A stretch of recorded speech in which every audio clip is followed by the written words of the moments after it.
Muy buenas tardes a todos. ¿Qué tal? ¿Cómo están? La reciente victoria de Donald Trump en las presidenciales de Estados Unidos no es una buena noticia ni para los emigrantes sin papeles, tan necesarios para la economía de su país, ni para las mujeres y sus derechos adquiridos tras décadas de lucha. Lucha que nuestra invitada de hoy, la fotógrafa catalana Pilar Aymerich, plasmó en su trabajo que expone en el Salón Paris Photo, que acaba de abrir sus puertas en el Grand Palais. Fotografía de un travesti es de Pilar Aymerich. Es una imagen poderosa, hipnótica y también un documento social extraordinario. Pilar Aymerich la toma en Villanova-i-la-Geltrú, en el que fue el primer carnaval autorizado después de la Guerra Civil, en 1972. Un carnaval en el cual diversos travestis aprovecharon la posibilidad de salir a la calle tal como deseaban, a pesar del riesgo que seguían corriendo por leyes como la de peligrosidad social, que consideraba cualquier alteración del binarismo de género un delito o una enfermedad. En este sentido, creo que esta fotografía, como otras de Aymerich que también han sido presentadas en la exposición de Cámara y Ciudad, son indisociables de una época, como fueron los últimos años del franquismo, pero también de una forma de trabajar. No únicamente porque como fotoperiodista Pilar Aymerich fuera testimonio de muchas movilizaciones ciudadanas que marcaron aquellos años, sino también porque su labor como fotógrafa ha estado estrechamente vinculada a una clara militancia política a favor de las libertades que habían sido duramente reprimidas durante el franquismo y por lo tanto es desde este compromiso social y político que a través de sus fotografías Pilar Aymerich ha dejado constancia de la insurrección ciudadana frente a leyes injustas y también muy especialmente de las reivindicaciones feministas, que ha sido un ámbito en el que ella ha participado muy activamente y al que ha dedicado una parte muy significativa de su trabajo. Muy buenas tardes, Pilar. Hola, buenas tardes. Bienvenida a Radio Francia Internacional. Muchas gracias. La vuelta de Trump a la Casa Blanca no es nada bueno para los derechos de las mujeres, ¿no? Algunos estados han limitado ya el derecho al aborto, por ejemplo, ¿no? ¿Qué piensas de eso? Yo estoy muy asustada porque se van a recortar muchos derechos que han costado muchos años para que las mujeres tuviéramos unas leyes más o menos adecuadas a nosotras mismas y ahora de repente todo esto vuelve para atrás. Y para nosotras, o sea, para las mujeres que luchamos en los años 70, es muy cansado porque dices, bueno, ya por fin las leyes hacen justicia y de repente otra vez para atrás. Y esto es malo, es muy malo para la democracia, para las mujeres, bueno, y para los hombres también, forman parte del mundo. O sea, para los derechos humanos, más que nada, cada día se están pisando más los derechos humanos. Y Para los esto, hombres, para las mujeres y para los transexuales, ¿no? sí. ¿Qué recuerdos te quedan de ese carnaval de Villanova en 1972, donde fotografiaste a Cleopatra, ese travesti? Sí, ¿Te acuerdas? sí, tanto que me acuerdo. Además fue muy divertido, porque fue el primer carnaval, porque los carnavales estaban prohibidos durante la dictadura de Franco. Y este en el 62, 72, creo. perdón, 72, fue el primer carnaval que tuvo el permiso para poder salir a la calle. Entonces, claro, había el carnaval normal de los niños y tal, pero entonces vino todos los travestis, que claro, no podían salir a la calle disfrazados de mujeres porque te metían en la cárcel. Y entonces subieron todos los travestis a Vilanova y la Geltrú, donde se hacía, y empezaron a desfilar para pedir la derogación de la ley de peligrosidad social, que era una ley que, bueno, o ibas vestido de mujer, o por ejemplo, dos hombres, pues no sé, se cogían de la mano, ya directamente a la prisión. Terrible, ¿no? Y entonces aprovecharon este carnaval para pedir la derogación de esta ley. Permíteme, Pilar, que recuerde a nuestros oyentes que has nacido en Barcelona en Sí, 1943, si no me sí. equivoco, y que en principio vas a estudiar arte dramático, ¿no? El teatro te interesaba ya. Yo empecé a estudiar teatro muy jovencita, a los 17 años, que entré con Montserrat Roig, la escritora. Bueno, y allí había también Josep María Benetti y Jornet, el dramaturgo de Ha teatro. estado con nosotros, bueno, hace unos Ya, años. ya. Y entonces, bueno, empecé en la Escuela de Arte Dramático Adrià Gual, que era dirigida por María Aurelia Capmany, la escritora, y Ricard Salvat, que había estado en Alemania, en Berlín, y era especialista en Bertolt Brecht. Entonces, claro, en la escuela era una escuela antifranquista, pero sobre todo muy vanguardista, de teatro de vanguardia. Pero tan triste era el ambiente teatral de esa Barcelona de los años 60 que tienes que marcharte a Londres para continuar tus estudios. Sí, era muy aburrido, muy triste, muy... no Y la podías censura, hacer... ¿no? Había censura incluso. ¿Eh? Había Hoy censura. tanto, había censura y además que no había ningún ambiente intelectual, o sea, no, para los jóvenes era aquello que no tenías ningún aliciente para poder hacer alguna cosa. Londres, imagino que en aquella época era como un soplo de aire fresco, ¿no? Para ti. Imagínate, yo vengo de la España franquista gris, las señoras de negro con el collar de perlas, y llegas a Londres y te encuentras allí la minifalda, los Beatles, los Rollins, o sea, era un... Yo me pasaba el día en la calle. Me imagino.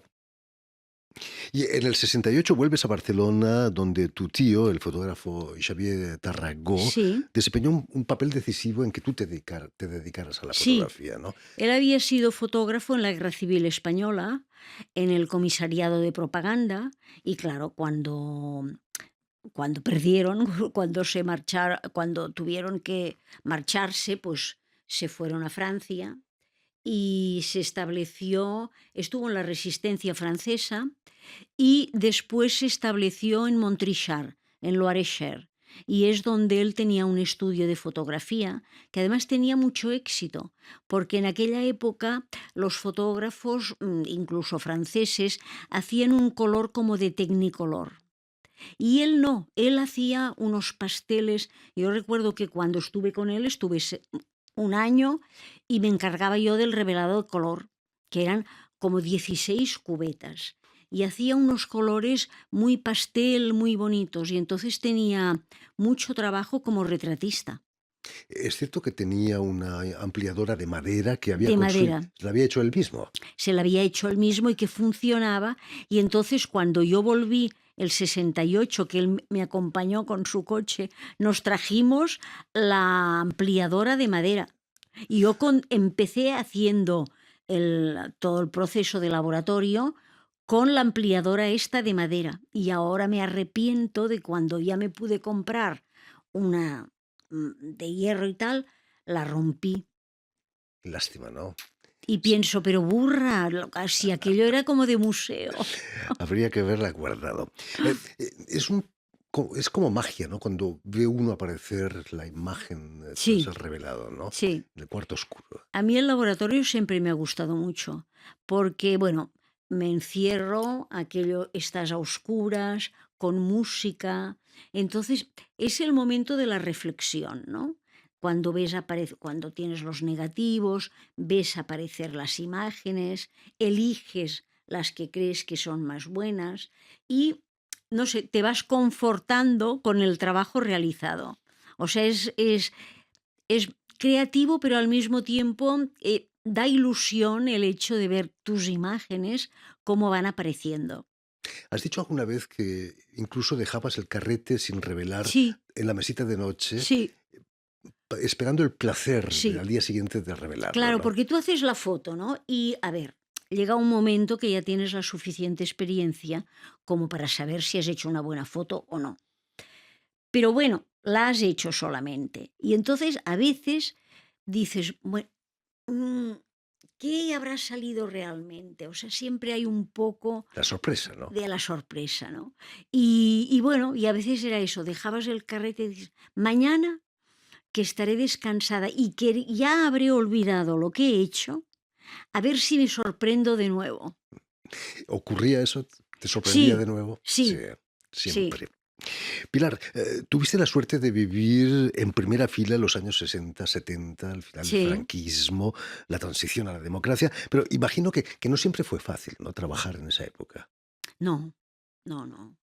A ver, realmente en todas las manifestaciones siempre tenías el peligro, el miedo es que te cogiera la policía y te llevara a la comisaría de Villa Laietana para Barcelona. O sea, cuando estabas allí, lo que te daba más miedo es que te llevaran a la comisaría porque era paliza segura. Y entonces, claro, no sabías si aguantarías, si no dirías nada de lo que te preguntaran. O sea, era un poco... Yo, en este caso, yo siempre había disimulado. El hecho de ser mujer me permitió entrar en muchos sitios que yo, a ver, creo que si hubiera sido hombre no hubiera podido entrar. El machismo a veces tiene ciertas ventajas, O ¿no? sea, a veces cuando te lo planteas de una manera de decir, voy a jugar a ser mujer dentro de un mundo de hombres, tienes oportunidades, que es lo que me pasó a mí. Parece increíble, Pilar, pero en aquellos años el adulterio era delito. ¿Tú también fuiste adúltera? No, Que era la frase que se decía en sí, las manifestaciones. yo fui con el cartel de yo también soy adúltera como todas, pero porque esto fue una idea de la coordinadora feminista que dijo, pues todas nos vamos, que fue en el juzgado de Barcelona cuando juzgaban a María Ángeles Muñoz por adulterio. Pero claro, es que en aquel momento dices, ah, jaja, te pones un cartelito, pero es que en aquel momento el adulterio estaba penado con 6 años de cárcel para la mujer. Y al hombre, si lo encontraban en la cama con una mujer que no era la suya, le ponían una multa. O sea que claro, la diferencia es bastante abismal. Bastante, bastante abismal. En fin, has colaborado también en varios libros dedicados a mujeres catalanas que han tenido un papel destacado en esa lucha en la sociedad. Mercè Rodoreda, Montserrat Roig, de la que nos hablabas, Sí, María Aurelia Capmany, que vivieron en un tiempo también que no era fácil ser mujer, ¿no? Y mm, ellas consiguieron hacer cosas como tú. sí, sí, tanto María Aurelia Capmany, que fue cuando la conoció en la escuela de ladría Gual, que con Montserrat Roig decíamos que nos hubiera gustado tener una madre como ella, porque era la primera mujer que vimos que era una mujer libre, ¿no?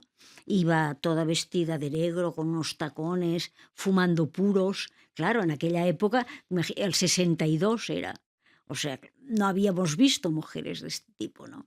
Bueno, en París en los finales del 19 ya había, ¿no? Sí, claro, en Alguna. París sí, tanto. Georges Sand, por ejemplo, Sí. sin ir más lejos. En el 2021 vas a recibir el Premio Nacional de Fotografía en Sí, España. ujú. Vale más tarde que nunca. Sí, claro. Sí, sí. Bueno, respecto a la cultura, en España, siempre vamos un poco retrasados. Se nos mueren los escritores y los pintores sin haberles dicho nada.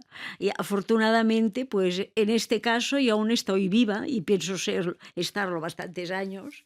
Y entonces, bueno, pues está bien, hace ilusión. O sea, tengo el Premio Nacional y la Cruz de San Jorge.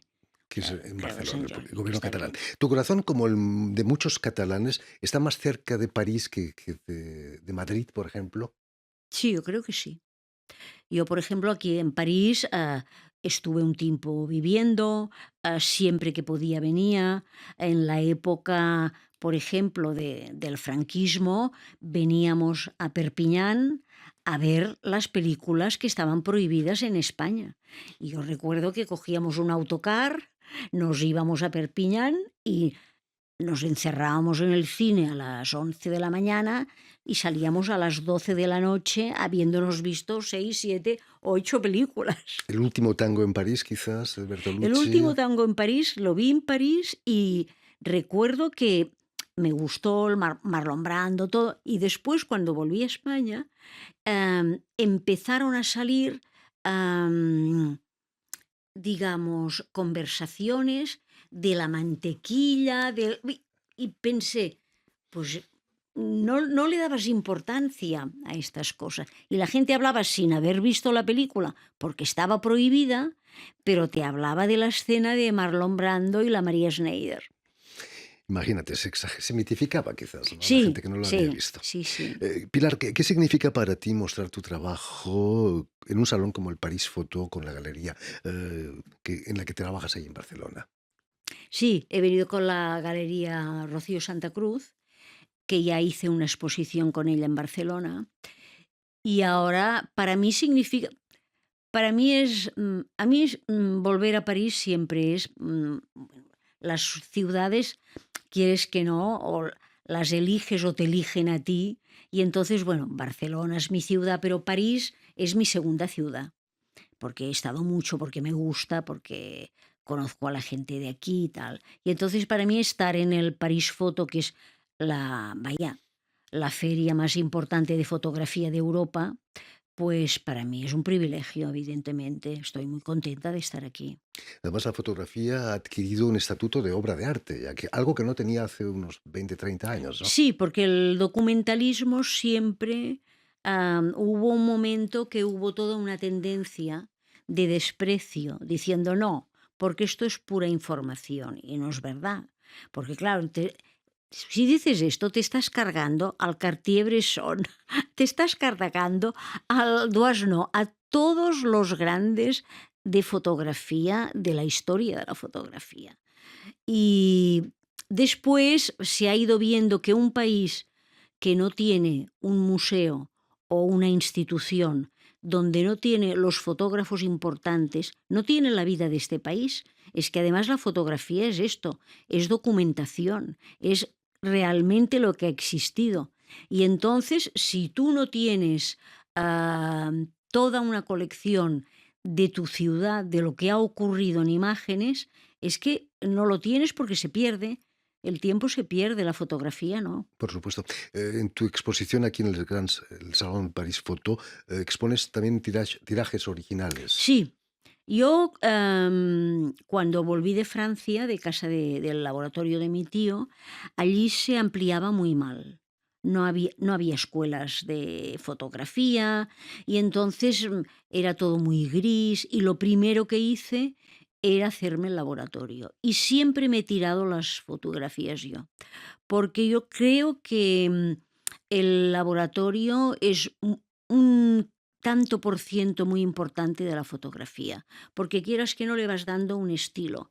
A mí no me gusta la dureza, no me gusta el grano, hay otras personas que les gusta el grano, o sea, y entonces esto te va conformando el estilo en el que prefieres tus imágenes. Y entonces siempre, siempre he hecho yo mis fotos, y entonces, claro, tengo muchas copias realizadas para mí que son vintage, o Por sea, que supuesto. son de época. En fin, pues ya lo saben. Tienen todo este fin de semana para visitar el Salón París Photo en el Grand Ujú. Palais, recién restaurado, está Es maravilloso, precioso, es precioso, maravilloso, ¿eh? en el que van a encontrar el stand de la Galería Rocío Santa Cruz de Ujú. Barcelona, en la que expone Pilar Aymerich. Muchísimas gracias, Pilar, por habernos contado cosas tan interesantes. También expone Paco Elvira, que es un fotógrafo catalán también, y que hizo la revolución de los claveles de Portugal. Ahí queda dicho. Permíteme, Pilar, también que dé las gracias a Steven Hesley y a Jérémy Boucher, quienes se han ocupado hoy de la realización del programa, y también saludar a nuestros telespectadores que nos siguen en toda América Latina, Ujú. gracias a la cadena Unión Continental Latinoamérica Ah. y una red TAL, TAL, que reúne televisoras públicas y universitarias de América Latina. Estupendo, pues muy bien. Pues un abrazo muy fuerte a los latinoamericanos y Desde aquí americanas. se lo mandamos.